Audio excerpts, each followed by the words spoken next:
Hi, I'm not just going to tell you a story. This is a cry from the depths of my soul. Most people have one name. I have two. The first, Erica, belongs to a girl left on a train station platform as a cruel joke. The second, Liliana, belongs to the woman who waited 17 years to watch that same family's world go up in flames. They thought abandonment would make me tough. They didn't realize it would make me the one person who would eventually lead to their undoing. There was always a sour smell in our family car. I used to think it was the leather seats or the pine air freshener. I was 10 when I realized it was actually the scent of two toxic parents bored enough to turn my terror into a game. "Wait here," my father told me. 10 minutes later, I was a $100 bet disappearing in his rearview mirror. This isn't a story about getting lost. It's a story about being thrown away. I still remember the smell of that car, leather seats baking in the summer heat, a pine air freshener, and a sourness I couldn't name as a child but recognize now. At 10 years old, I sat in the back seat watching America scroll past, still believing that sourness was coming from somewhere outside of me. My name then was Erica Marsh.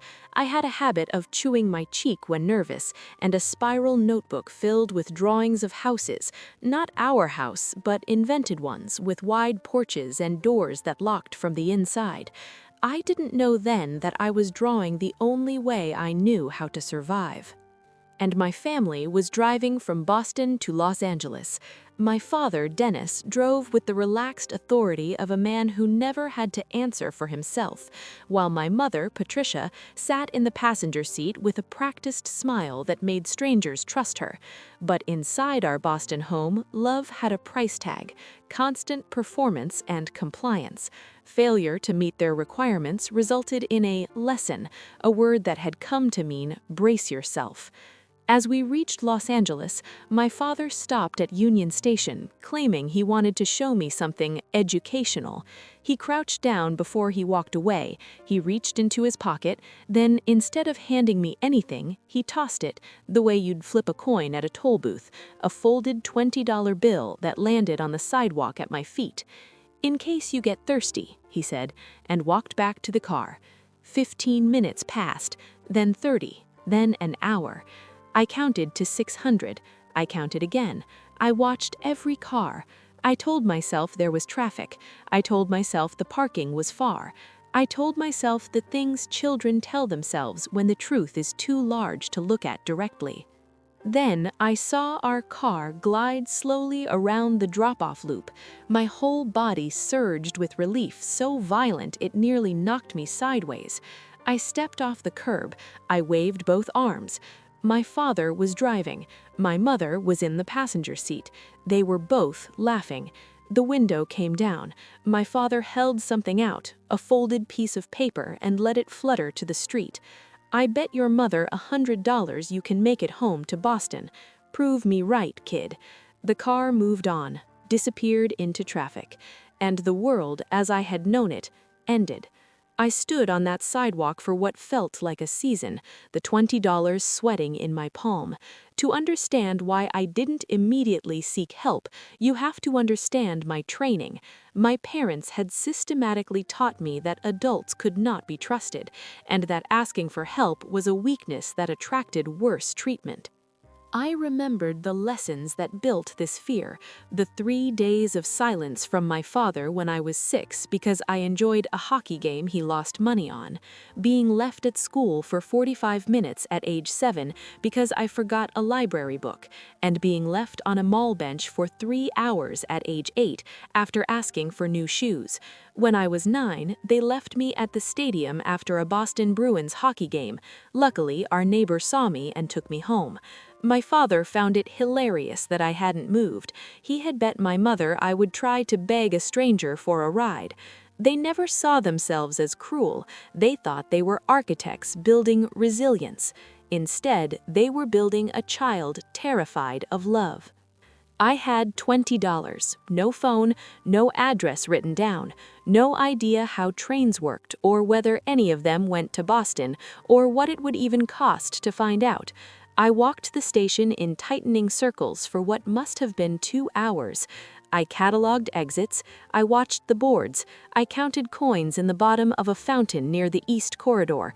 I sat on a bench, then another bench, then the floor beside a column, and each time I moved, I felt the panic rising another inch, filling me from the feet up, the way cold water rises in a room with no windows. I did not cry in public.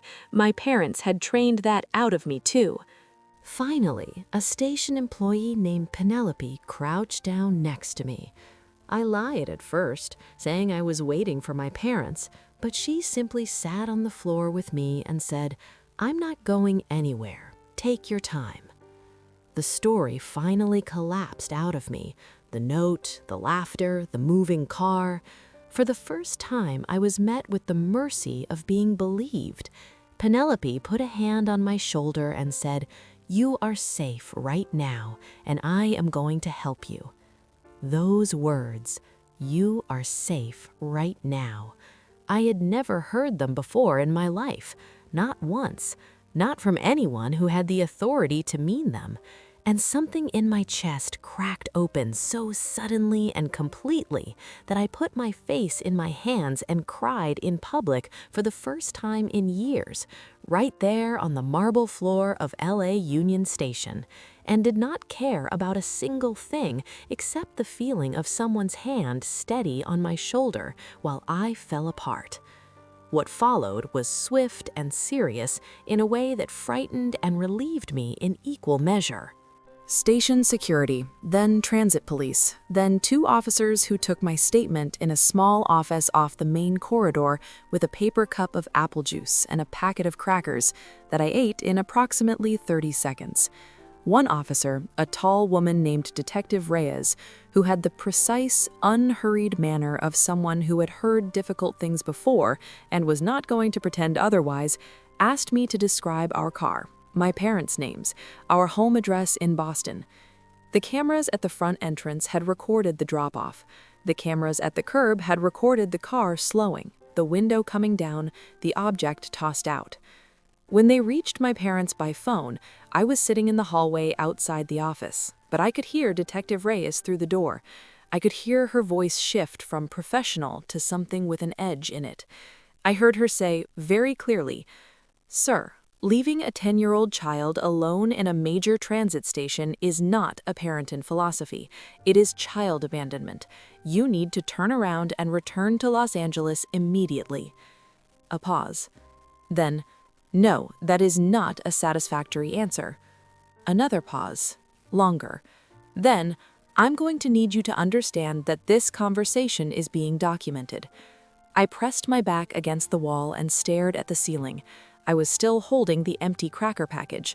My hands had stopped shaking about 15 minutes ago, and I was aware of a strange new sensation in my body that took me a long time to identify. I was not waiting for the punishment for having asked for help. It wasn't coming. My parents did not return that night. They returned the following afternoon with a lawyer and with the exact same affect they had always carried through our house on Maple Terrace. Calm, slightly offended, mildly bemused that anyone was treating this as seriously as it was being treated. My mother wore a cream-colored blazer. My father sat with his arms crossed and his chin raised at a particular angle that I recognized as the face he used when he felt he was being unfairly targeted by people who didn't understand nuance. They did not deny leaving me at the station. That was the detail that stayed with me longest, long after everything else had resolved. They admitted it. They simply insisted it had been intentional, educational, necessary. My father used the word resilience 4 times in 20 minutes. My mother said children in this country had been raised to be fragile, and someone needed to counter that tendency before it became a cultural problem. I sat in a separate room with a social worker named Clara, who had reading glasses on a beaded chain and a voice like unhurried water. She explained things to me in language I could mostly follow. emergency placement, family court, temporary custody pending investigation. She told me I would be staying with a foster family while the case was reviewed. I remember asking if they would be like my parents. She looked at me over the rim of her glasses for a long moment. "No," she said, very simply, "they will not." I was placed with Stuart and Nadia Hartley in Pasadena. Their house was filled with wind chimes, gardens, and a spare room with a lighthouse lamp. On my first night, Nadia offered me both soup and grilled cheese when I couldn't decide, and Stuart knocked before entering my room. Despite their kindness, my body didn't believe I was safe. I stationed myself at windows to watch for Nadia's return and kept emergency money taped inside my sketchbook. The sessions with Dr. Chapman, my therapist through the court-mandated placement and then through the Hartleys privately, gave me language. That was the first gift. Trauma, hypervigilance, emotional violence, learned helplessness. Words that seemed clinical until they were applied to the specific architecture of my own experience, and then they felt like light entering a room that had been sealed for years. Dr. Chapman told me something in our third session that I wrote in the back of my sketchbook and kept. Being hurt repeatedly does not make you stronger. It makes you brilliant at surviving danger. Those are not the same thing. The work now is learning to exist without the danger. The court hearings provided the final proof. When the judge gave my parents the choice between a reunification program or surrendering their rights, they chose to surrender and give up on me. They chose their pride over me. When the adoption was finalized, I changed my name to Liliana, a name that had been waiting in a drawer for a decade. I chose design as my path, learning to make spaces where people could breathe. Stuart and Nadia supported me through university in Chicago, where I met Spencer, a man who listened to my history without rushing to respond. We built a life of Sunday dinners and spare rooms with fresh sheets. 17 years later, my brother Malik called. He revealed that our parents' lives had imploded after their past was exposed in a local Facebook group. The community that once protected them with silence had turned on them. Our father had a heart attack, our mother had cancer, and they were living in a small apartment out of options. They wanted me to come back. I returned to Boston not for their absolution, but to speak a sentence I had carried since I was 10. In the hospital, I corrected my mother when she called me Erica. "Liliana," I said. My father tried to call their actions mistakes, but I stopped him. I defined a mistake as missing an exit, not a deliberate, planned abandonment for amusement. I told them that the truth had finally caught up to them. When my mother asked for forgiveness, I told her it was not a debt I owed them. You were betting on whether I could find my way home. Well, I did. I just won't stay, and I'll never forgive the two of you. My father asked if it was really goodbye, and I told him it had been goodbye for 17 years. It's just that right now it would be convenient for both of you if you were nearby. You are just selfish. Walking out into the October light, I realized that being abandoned didn't mean being unwanted forever. I had been found, seen, and loved by people who didn't make me earn it. The family you are born into can architect your wounds, but they do not get to design your future. Real love makes room for you before you even know how to walk through the door. I was Liliana, and I was finally completely home. Friends, what do you think of this story? Write your opinion in the comments. Would you like more stories? Don't forget to subscribe and hit the bell button so you don't miss any videos. See you tomorrow.